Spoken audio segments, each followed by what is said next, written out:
Hello again. Um, I want to continue with my thoughts in regards to what it is that we as black mamas are dealing with. And as I stated, I was going to go next to Genesis chapter 6. And I believe that Genesis 6 is one of the most complex books there is in the Old Testament. If you get an understanding of this particular chapter, I think it will open you up enough to understand prophecy, because understanding this one well, and I mean it's wild, it'll help you. It'll help with the opening of your mind, because this one says a lot, but you have to look at the underlying factors. So before I get into Genesis 6, I want to talk about a little of where we left off. When I was speaking of Cain and Abel, I left off with Cain killing Abel and being banished, and the birth of Seth, who was, like I said, the bloodline of Christ. And so Seth ends chapter 4, and then chapter 5 begins with the generations. It tells about the generations of Adam and how he had Seth, and how Seth had, children. Seth lived 105 years, and then he had Enos, who is not Enoch, he's Enos. And then after that, he had other sons and daughters. But it goes down the line of, all of the descendants from Seth, who was the son of Adam and Eve. And then it gets to Jared, who lived 162 years, and then he begot Enoch. And the book of Jude spoke of Enoch, and I also know that Enoch wrote a book outside of the Bible. Actually, Enoch wrote a book that was the backdrop for the Bible. It was before the Bible, and it actually tells a lot about the fallen angels and how they, asked Enoch to go to God on their behalf, because they knew that he walked with God, as the good book tells us. And there is a really interesting story that goes with it, and so you can read that story in the book of Enoch, and it's a very interesting read. But this chapter 5 in Genesis describes his birth, Enoch. And Enoch, as I stated before, is Noah's grandfather, and he wrote this book. And I believe that Noah had the book on the ark when he made the ark, and all the preparations that it took to obtain that go. I believe that on that boat was the book of Enoch. His grandfather wrote a book, and I think he had it with him. And so that's how we still have it to this day to reference, and it is very informative as a resource. So Enoch came, and then he has sons and daughters as well. And Enoch begat Methuselah. Methuselah, people make a joke about the oldest person in the Bible, who is Methuselah. It says that Methuselah lived 969 years, and then he died. So people often refer to Methuselah, as a reference to just being plain old. Old is Methuselah. And that's why, because he's the oldest one in the Bible listed. But Enoch, who is Methuselah's father, he is known for being righteous, according to not just Jude, but also Genesis. Here it says that in Genesis 6, Enoch lived 65 years, and then he had Methuselah. And Genesis 22 goes on to say that he walked with God. Enoch walked with God. And even further than that, Genesis 6:24 says he walked with God, and then he was not, for God took him. And this is the only person listed in the Bible who didn't die. It never mentions that Enoch died, because God took him. And if he was that righteous that God just plucked him up off the earth, that is pretty amazing. And so if he wrote a book, I definitely wanted to read it. And it's a very interesting point of view.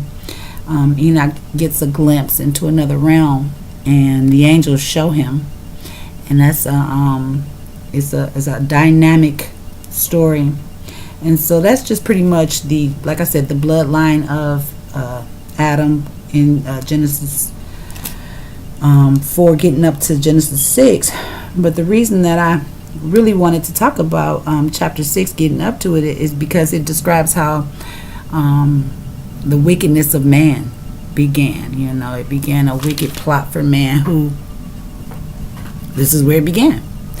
And so chapter 6 starts off with, "It came to pass that when man began to multiply on the face of the earth, and the daughters were born unto them, that the sons of God saw the daughters of men, that they were fair, and they took them wives of all which they chose." Now, stopping right there, that's a really important verse, because it says here that the sons of God saw the daughters of men, and that they were fair, and not only that, they took from them wives, all of which they chose. And so it's important to know what this verse is saying when it says the sons of God.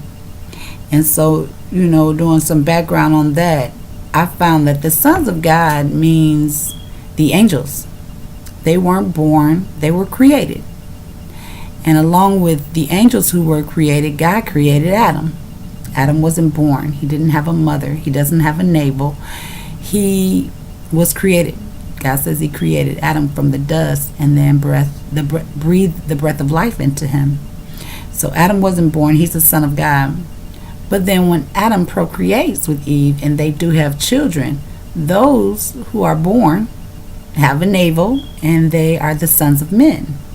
So we have to be clear of what the Bible is saying and who it's talking about.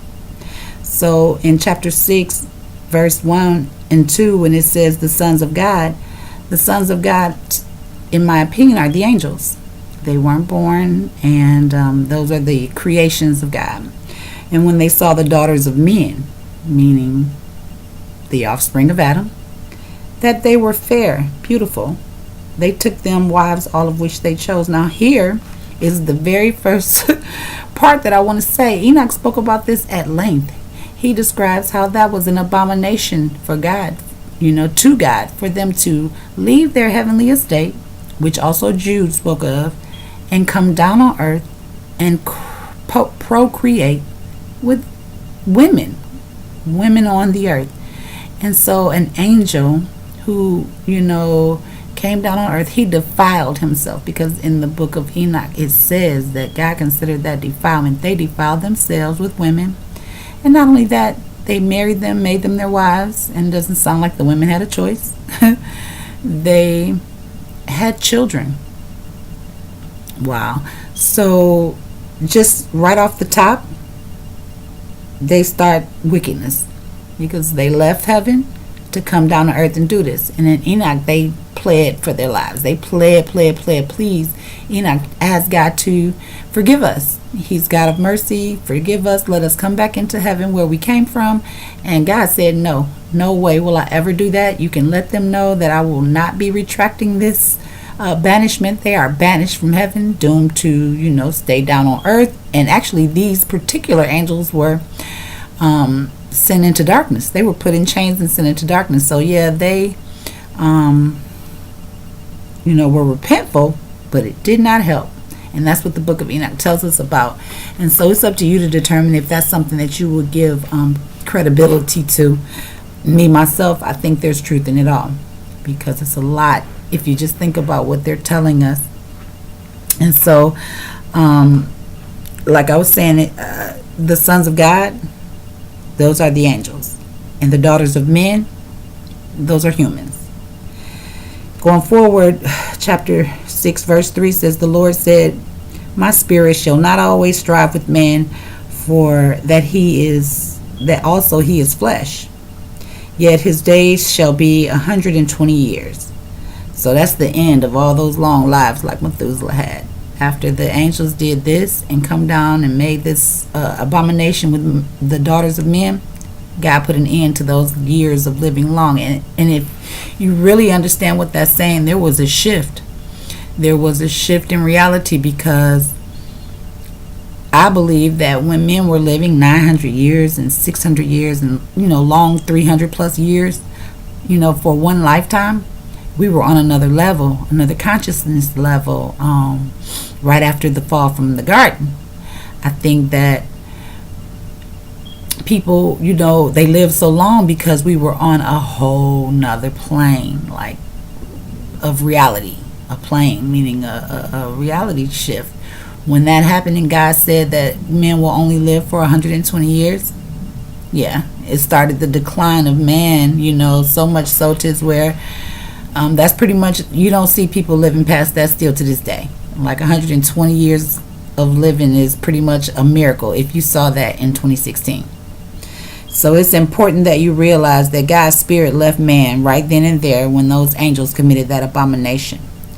But even further, after that happened, chapter 6 verse 4 says there were giants in the earth in those days, and also after that, when the sons of God came in unto the daughters of men, and they bare children to them, the same became mighty men, which were of old, men of renown.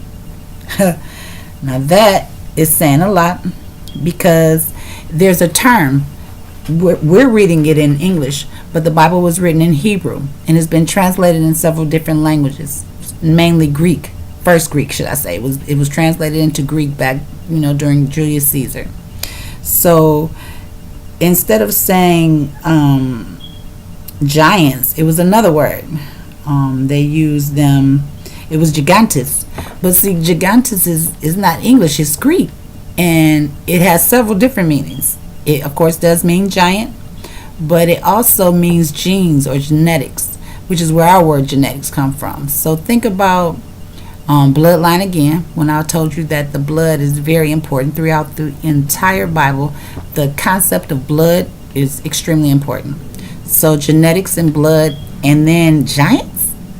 So it goes on to say that they bare children to these fallen angels, which became mighty men, which were of old, men of renown. So that's one of the topics that I chose to stop right there, go do some more research, and find out what is this talking about. And so in my opinion, when they talk about these giants, it's real. Like, for example, in David and Goliath, it says that David slew the giant. Well, the giant had to be real in order for David to slay him and cut his head off, according to the story. And so we know that not just Goliath, he was one of five brothers, and so it's safe to assume that all of them were giants. And it's a lot of myths, regarding giants, not just from the Bible. And David and Goliath being one of those stories, but the Greeks and the Romans, they had their own. And of course, we all know Greek mythology. We were taught that in school, the Titans and those Greek myths that tell us of the superhumans that were actually not superhuman. They were hybrids. They were half God and half human. Well, if you take out the God part and just say half angel, half human, it makes more sense if you compare it to the Bible.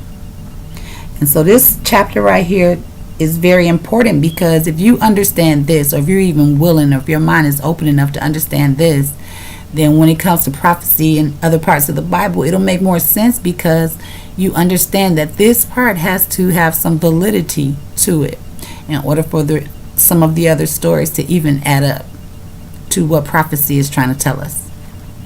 And so some of those myths that I was speaking of, the Mayans talk about when they have those pyramids, those huge pyramids and monoliths and Stonehenge and crop circles and things that they can't explain, or people, scientists, whomever, can't explain how these things happen. It's a myth that goes to it, and a lot of those myths include giants.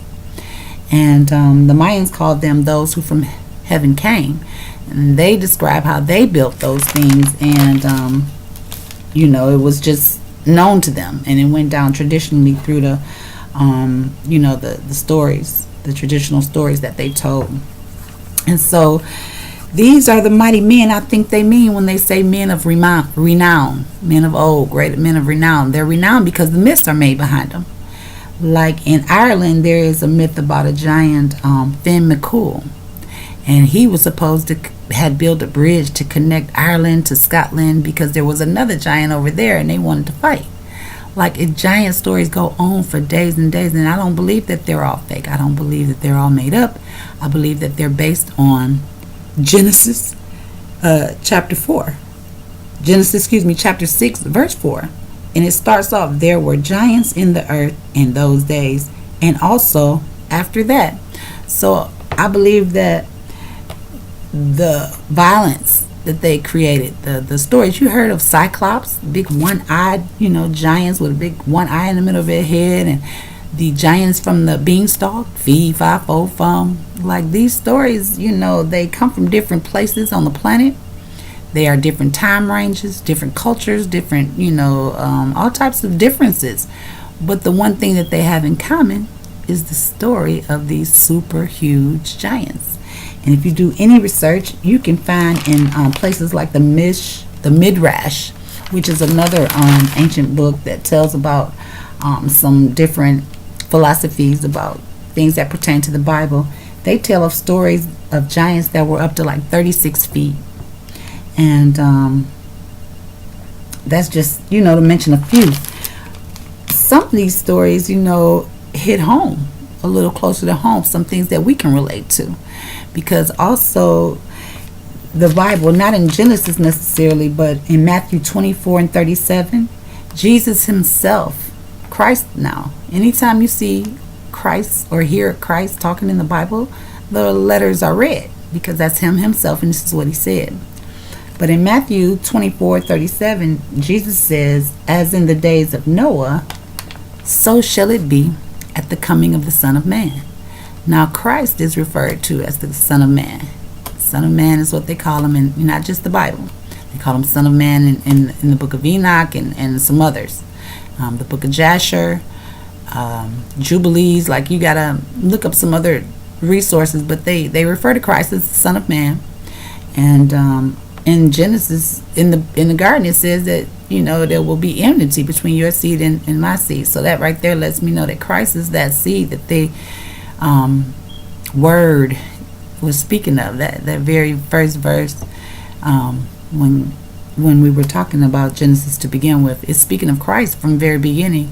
And so those seeds, here is that seed, the Son of Man. And so I say all that to say that this part right here, where the giants are there, I believe that they are here to disrupt that seed. They don't want the Messiah to come in the future, and he will come, according, if you keep going with the story, he will eventually be introduced. But it's a whole bunch of plans and things that the devil has done to try and make sure that it doesn't happen.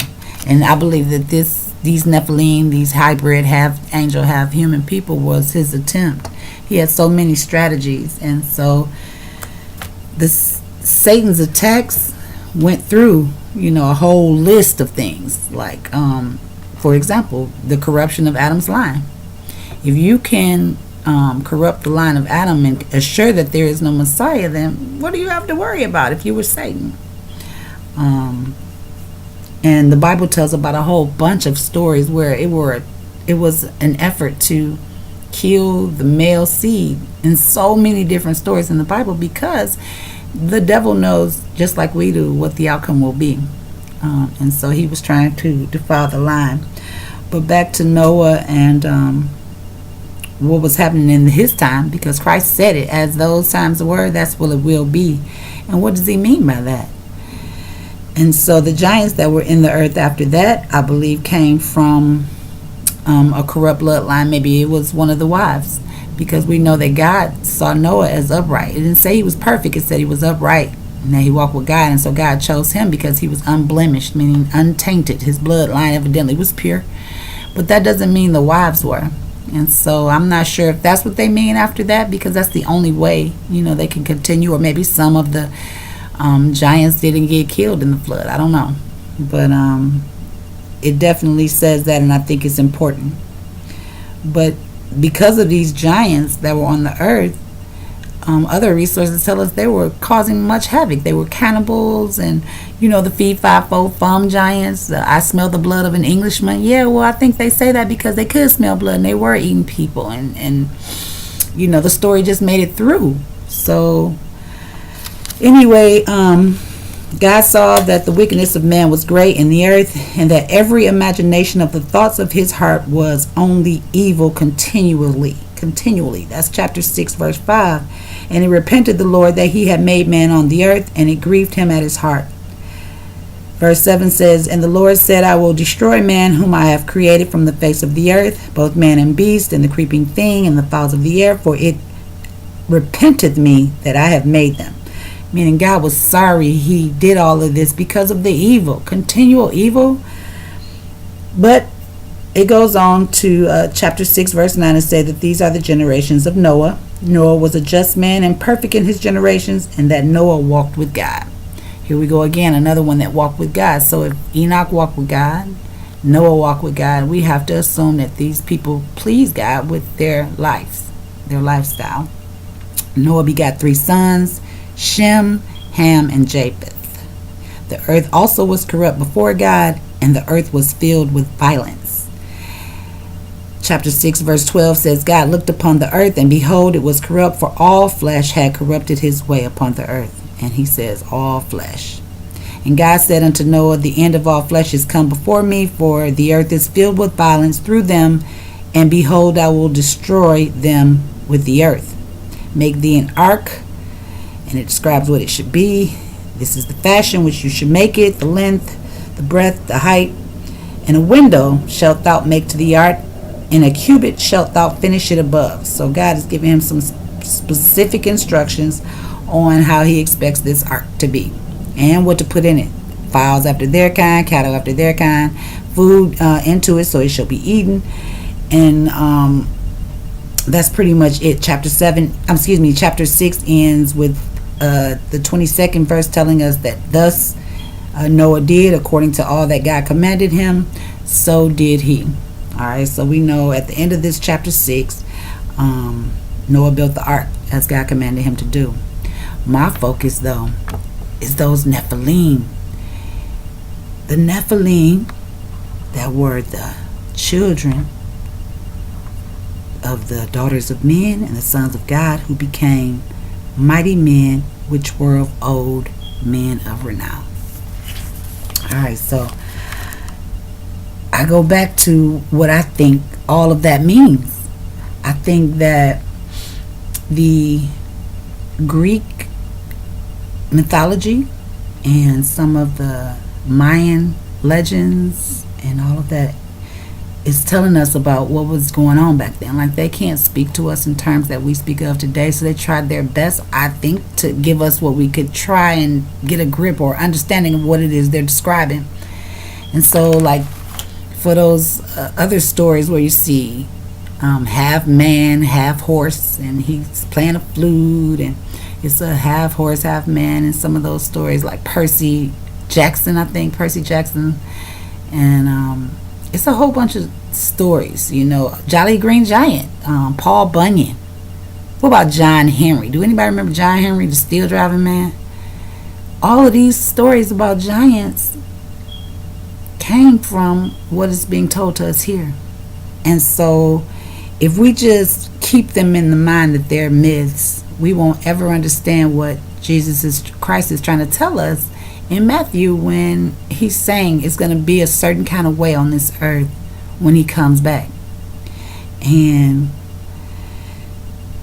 it's hard to understand if you don't have your mind open to it, that the reason God did send the flood was because of these men, the ones that they're described as men of old, men of renown. And I think it's the Titans. The first string of them was the Titans. Zeus, Hercules, not Hercules, but Zeus, because Zeus was the first string, Hercules being the second string. And kids can relate to that because they see Teen Titans and, all of these shows that talk about this stuff, but it was real.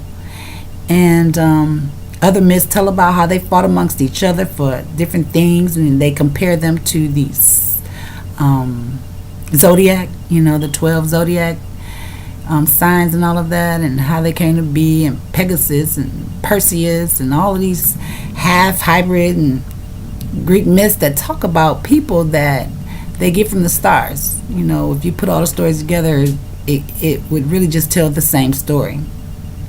But in my opinion, Zeus is, being the first string of Titans, he is the offspring of Satan. And they refer to Uranus. Uranus is who they claim is, like the father of all of them. He is not a Titan. They claim that's the so-called God. So I have to believe he's like a representation of what Yahweh is. And then Satan being the son, because he was created from, like God for real. And everything that God does, the point that Satan wants to do is counterfeit it. Because if he can twist you or anyone, away from God with some counterfeitness, he'll take it. And it's easily to get lost in confusion, and so he is the father of lies, and he's good at confusing people. But the word tells us that Noah found grace in the eyes of the Lord. So I don't believe that he would let Noah, because that's a long time. It's a long time between the time God told him about what he needed to do and the time the first raindrop fell. Like, this has 120 years or so, and he just got to walk out on faith that was going to be enough to save the situation. So sometimes that's what we have to do. No, all the time, that's what we have to do. Walk out on faith and believe that if God tells you something and you feel strongly within your heart that he's telling you, you have to know where it's coming from. If you believe it's from God, because that's where I want all my direction to come from, then despite what it looked like to other people, despite how on the edge of your seat it makes you feel or anxious, you have to have patience and wait on God. And it sounds to me like that's what Noah did. And so that's why his name is gone through the ages. Up to today, every child, it's daycares, in the hood named Noah's Ark, because it's a known story. But how it ends is good, and this is the start. This is the start of all of the wickedness, that God wouldn't put up with. But it's also the start, because chapter 6, verse 10 tells about Noah's 3 sons. He has Shem, Ham, and Japheth. And they themselves, have a line, and they're a generation, after the ark lands or stops. And so if I wanted to go into a little bit of that, I will wrap it up, though. I won't stay long. But I want to tell you that Genesis 10 is going to tell us the generations about the sons of Noah. Because now, they have landed, and they got off of the ark, and they believe that it landed in Mount Ararat. And so they came down from the mountain. They couldn't even reuse the wood because it's up a mountain to build another civilization. And Genesis 10 tells us about the sons of Ham, and those are the Hamites, and how they inhabited the Middle East. And Japheth is the father of Europe. Japheth is the tribe of the beginning that I believe is the father of Europe. They went that way. And then Ham, like I said, was the Hamites. They inhabited the Middle East. But then Shem, let's see, I believe, I looked that up too, that Shem, I can't really say. I won't say nothing wrong if I can't find out where exactly it is. But those were the sons of Noah. But they all had sons. And so Japheth being the father of the European tribes, that's where you're going to get to the Caucasians, from there. And it's a trip because at this point the world is splitting off. This is where the world will break into where who and what will be whom. And so Ham had sons. Cush, he had Mizraim, he had Foot, and then he had Canaan also. And so Cush, according to the scripture, was the dark. It means Negro or nigger or black, and that's Ethiopia. They inhabited Ethiopia. Mizraim is which son inhabited Egypt, and so he's the father of Egypt. Put is the father of Libya, and the Lebanese people, Libya people, are descendants of Put. And then Canaan, according to scholars, says that he inhabited Palestine, which is of course also Israel. And so after the flood, the first king on the planet was Nimrod. After the flood, and Nimrod was the son of Cush, so he came from Ethiopia. He was a Cushite, and he ruled the whole world for a time. And that's the next story, because Nimrod, his story branches off deeply too, and it is the Egyptian. If any of you know about the Egyptian Kemet story and how they had the Isis Osiris trilogy, just like the Father, the Son, and the Holy Spirit, he is the father of this, and this is where it comes from. So just know that Nimrod is the son of Cush, and Cush was the son of Ham, and Ham is one of the three sons of Noah. So we're getting there, and I'm thinking that all of this stuff is important because it takes you through history, literal history, and up to today. Because the Canaanites, who, like I said, was the last son of Ham, they were natives of Palestine. And Palestine is where they're battling at today over Israel and who got what land. So it's very important. But I just wanted to talk about the Nephilim, today, so that you can get an idea of how crucial and important it is to know what exactly are these verses and chapters telling us in regards to what will happen or what is happening today. So my next one will go forward with I think I'm going to just dive into chapter 10 and then 15, because in my opinion, chapters 15 of Genesis talks about slavery in America. And I'll tell you what, I think the dots can get connected. So until then, have a good day.